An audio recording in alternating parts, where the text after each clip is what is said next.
राजस्थान का परिचय हम पढ़ रहे हैं। तो आप बताइए मांड किसे कहते हैं। तो मांड कहते थे जैसलमेर को। डांग की रानी करौली को। बावड़ियों का शहर बूंदी बूंदी को। जांगल प्रदेश बीकानेर को कहा जाता था। छप्पन का मैदान छप्पन का मैदान प्रतापगढ़ और बांसवाड़ा के मध्य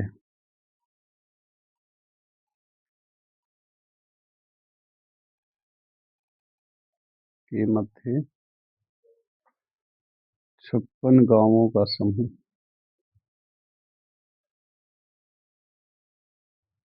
100 टापुओं का शहर बांसवाड़ा को कहा जाता था।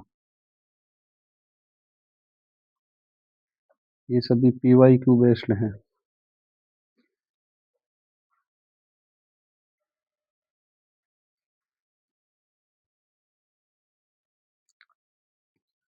बताइए सिहाड़ किसे कहा जाता था।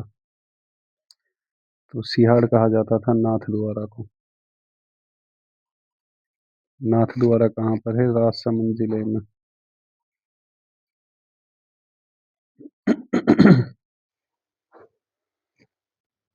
और ये किस नदी के किनारे था, बनास नदी के किनारे।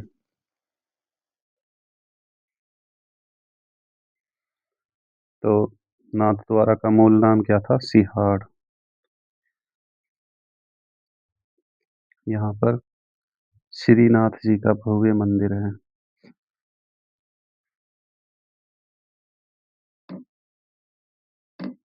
श्रीनाथ जी का भव्य मंदिर। इस मंदिर का निर्माण 1672 में महाराणा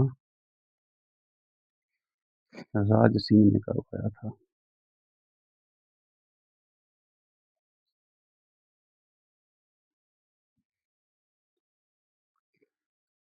सूर्य नगरी किसे कहते थे या कहते हैं। सूर्य नगरी जोधपुर को कहते हैं।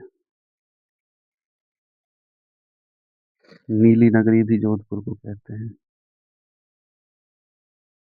नीली नगरी भी जोधपुर को ही कहते हैं। गुलाबी नगरी आपको पता है जयपुर को बोलते हैं। अगला है झील नगरी।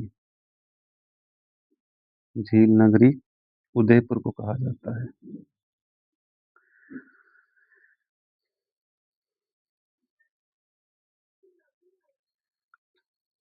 कोटा के उपनाम क्या है। हमारा कोटा शहर है। कोटा शहर को हम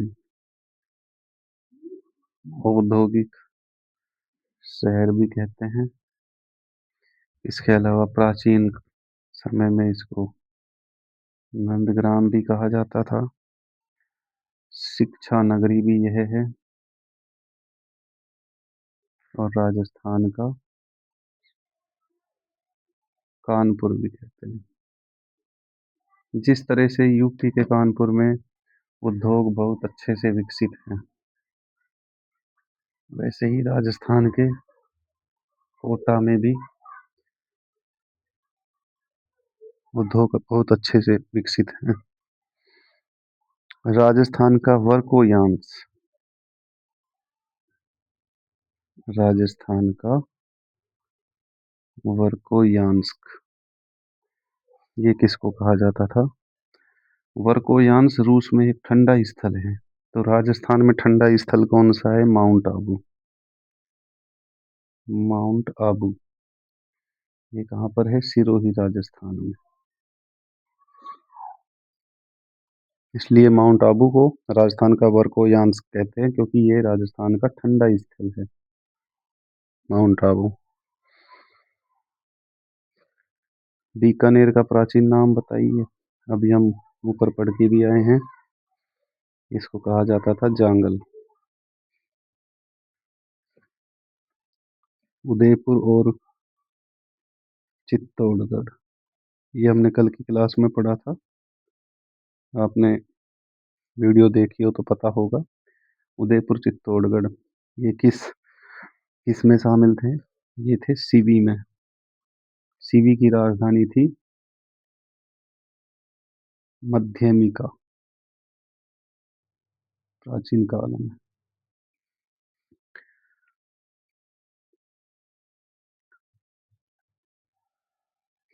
मध्यमिका को नगरी भी कहा जाता है।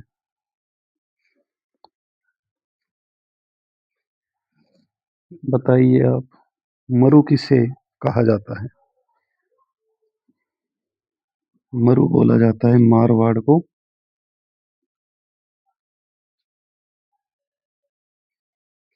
मारवाड़ मुख्य रूप से जोधपुर वाला क्षेत्र है।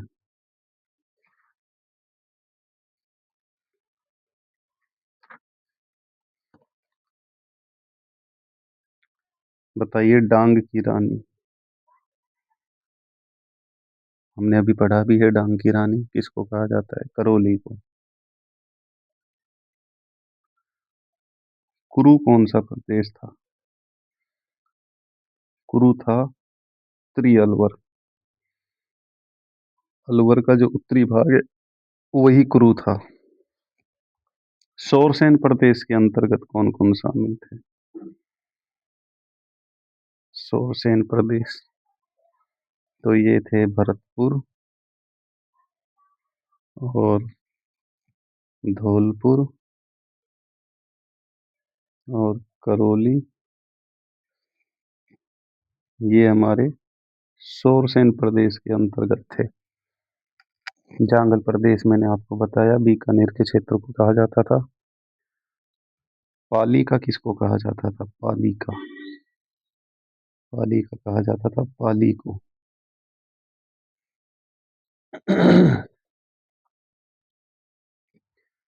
अब बताइए आप, घंटियों का शहर किसे कहते हैं?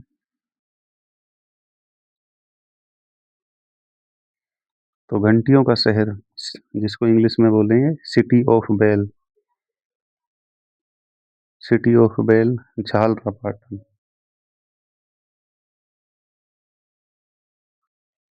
City of bell, city of bell क्या है? झालरापाटन।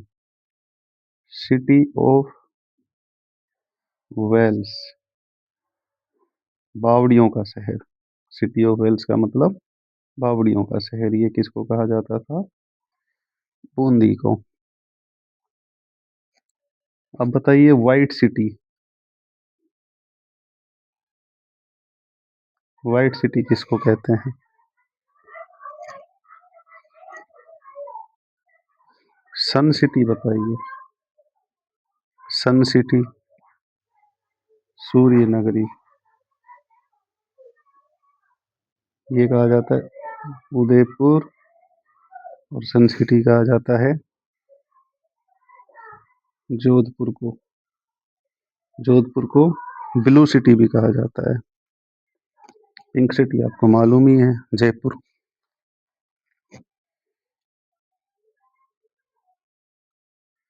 श्रीपंथ किसका पुराना नाम था? शोरसेन। शोरसेन मैंने अभी आपको बताया ही है। इसमें हमारा तो भरतपुर, धौलपुर, करौली शामिल थे।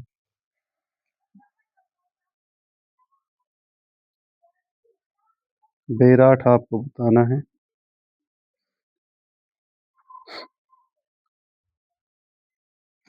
सीवी मैंने आपको पढ़ा ही दिया है। सीवी में उदयपुर और चित्तौड़गढ़ शामिल थे, जिसकी राजधानी थी मध्यमिका नगरी।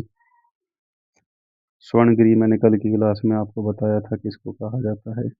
एक बार दोबारा चर्चा कर लेते हैं। तो श्रीपंथ बयाना को कहा जाता था प्राचीन काल में, बेराठ विराट नगर को, और स्वर्णगिरी जालोर को कहा जाता था।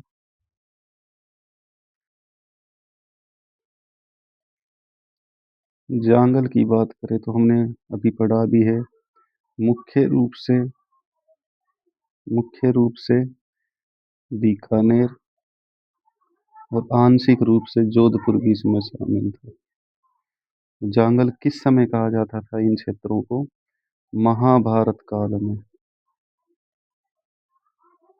ये याद रखना, महाभारत कालीन नाम है ये इन प्रदेशों का। शोरसेन मैंने आपको बताया, भरतपुर, धौलपुर, करौली। छप्पन का मैदान मैंने आपको बताया, छप्पन का मैदान प्रताप वे बांसवाड़ा के मध्य 56 गांवों का समूह है।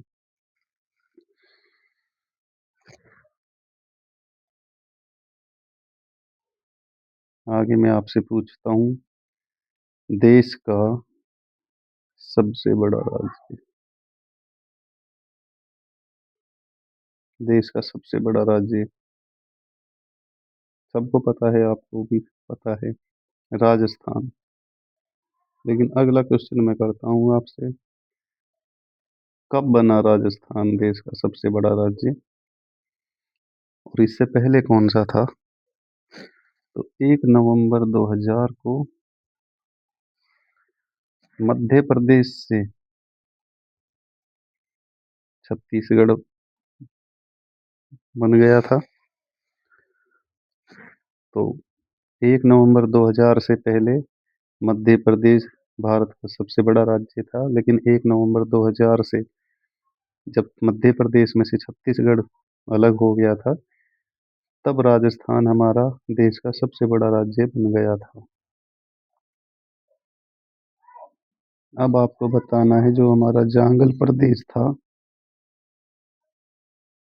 उसकी राजधानी कौन सी थी? तो उसकी राजधानी थी अही छत्रपुर। अही छत्रपुर किसका प्राचीन नाम है? नागौर का। अही छत्रपुर जांगल प्रदेश के साथ साथ सपाल दक्ष की भी राजधानी बनी। सपाल दक्ष की भी राजधानी बनी। पहले जांगल प्रदेश की राजधानी हुआ करती थी, फिर समय बदला, वो कभी फिर सपाल दक्ष की भी राजधानी अही छत्रपुर हुई। डियर स्टूडेंट्स, हमारी बहुत ही शानदार क्लास चल रही है, जिसमें हम राजस्थान के भूगोल के अंतर्गत राजस्थान का परिचय पढ़ रहे हैं। इस क्लास को आप बार बार देखिए, आपका बहुत अच्छे से रिवीजन होगा।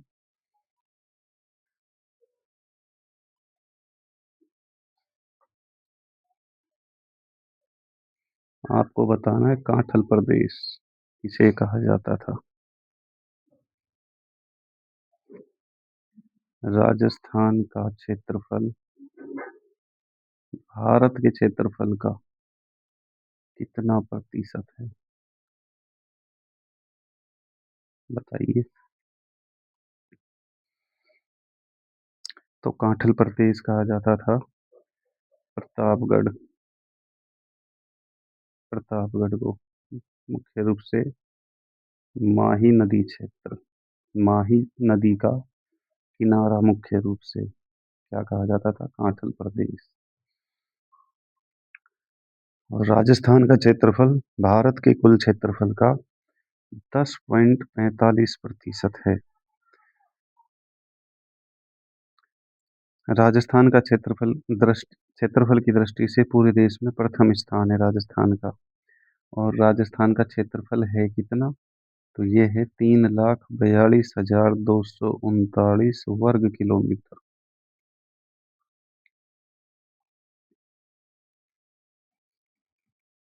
तो क्षेत्रफल की दृष्टि से भारत का सबसे बड़ा राज्य राजस्थान है, उसके बाद में मध्य प्रदेश है, उसके बाद में महाराष्ट्र है, उसके बाद में उत्तर प्रदेश है, उसके बाद में गुजरात है। ये याद रखिएगा, बहुत इंपॉर्टेंट क्वेश्चन बन सकता है यहाँ से।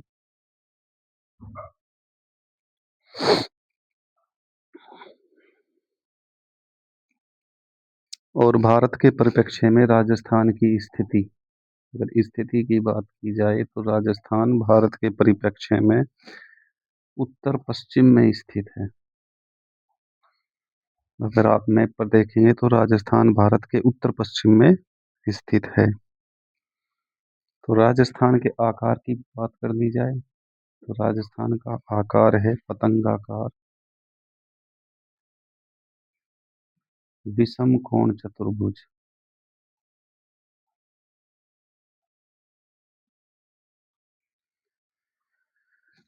किसने कहा था विषम कोण चतुर्भुज? प्रोफेसर हैंडले ने। प्रोफेसर हैंडले ने कहा था कि राजस्थान का आकार पतंगाकार है और विषम कोण चतुर्भुज है। क्षेत्रफल हमने बता ही दिया है। तो राजस्थान की स्थलीय सीमा की बात करें तो पाकिस्तान के साथ लग रही है ज्यादातर, वो है हमारी स्थलीय सीमा में बात करें तो पाकिस्तान के साथ लगने वाली। और राज्यों के साथ अगर इन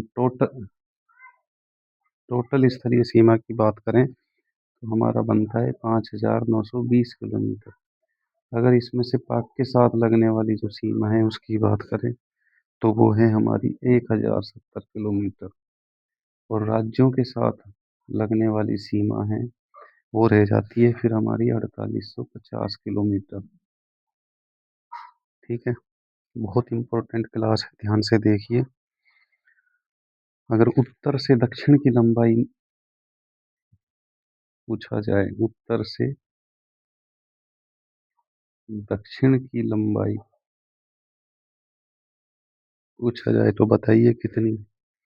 और पूर्व से पश्चिम की लंबाई पूछी जाए तो बताइए कितनी। तो उत्तर से अगर दक्षिण की पूछी जाए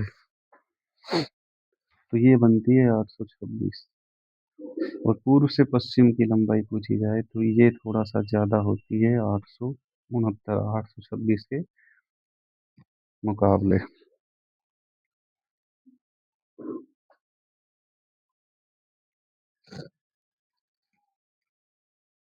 अब आपको बताना है जैसलमेर का आकार कैसा है, टोंक का आकार कैसा है, सीकर का आकार कैसा है, करौली का आकार कैसा है और जोधपुर का आकार कैसा है। तो जैसलमेर का आकार है 7 भुजा वाला है ये, और ये है अनियमित बहुभुज। सीकर का आकार है प्याले नुमा अर्धचंद्राकार।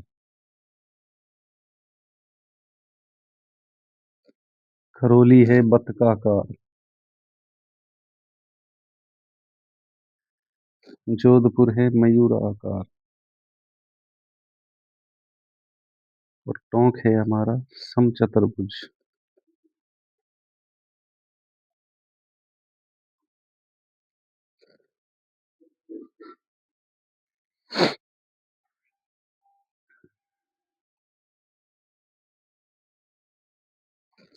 राजस्थान का क्षेत्रफल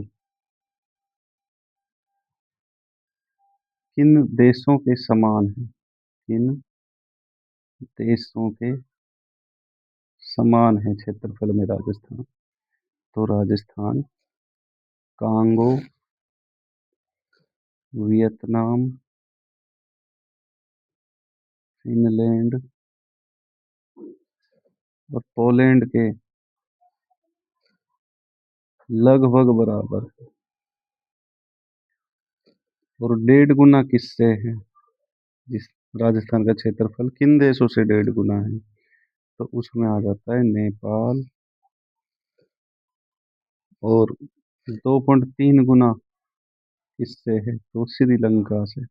देखो जी, हमारा राजस्थान श्रीलंका से 2.3 गुना है। सॉरी, श्रीलंका से नहीं, बांग्लादेश से। और श्रीलंका से है 5 गुना।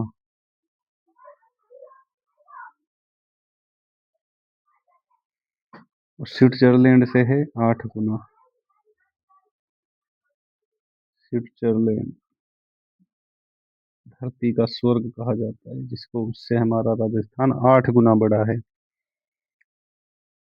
राजस्थान की आकृति की बात करें तो बताया था मैंने, विषम कोण चतुर्भुज है, पतंगाकार है। और इसका आकार किसने दिया था? प्रोफेसर हैंडले ने। अगर विश्व के सापेक्ष राजस्थान की स्थिति पूछी जाए, विश्व के सापेक्ष, तो राजस्थान की स्थिति भारत के सापेक्ष की पूछ ली जाती है, विश्व के सापेक्ष की पूछ ली जाती है। तो भारत के सापेक्ष, तो सबसे पहले तो हम उत्तर में जाएंगे, तो ये उत्तर में हो गया। फिर हम देखेंगे अब कहाँ पर है, तो ये पश्चिम की तरफ है, तो उत्तर पश्चिम। ठीक है। और विश्व में राजस्थान है। अगर ग्लोब को देखेंगे तो सबसे पहले हम उत्तर की तरफ जाएंगे। उत्तर की तरफ जाने के बाद में फिर हम देखते हैं कि हमारा राजस्थान पूर्वी गोलार्ध में है। तो विश्व के सापेक्ष उत्तर पूर्व में और भारत के सापेक्ष उत्तर पश्चिम में है राजस्थान। और एशिया की बात की जाए, एशिया के सापेक्ष राजस्थान की स्थिति, तो एशिया की बात की जाए तो एशिया में देखेंगे तो हम हैं दक्षिण में और फिर हैं हम पश्चिम में, तो दक्षिण पश्चिम। पूछ लिया जाए राजस्थान का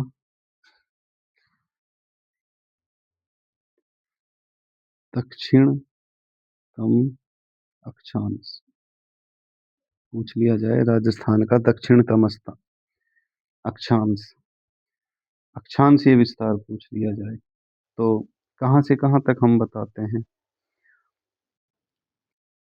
तो हम राजस्थान के दक्षिण से शुरू करते हैं और फिर उत्तर की तरफ ले जाते हैं, है ना। बताते हैं ना कि राजस्थान का अक्षांशीय विस्तार 23.3 डिग्री से 30.12 डिग्री उत्तरी अक्षांशीय विस्तार, उत्तरी अक्षांशीय। तो दक्षिण, ये वाला जो होता है ये हमारा दक्षिणतम बिंदु है, दक्षिणतम।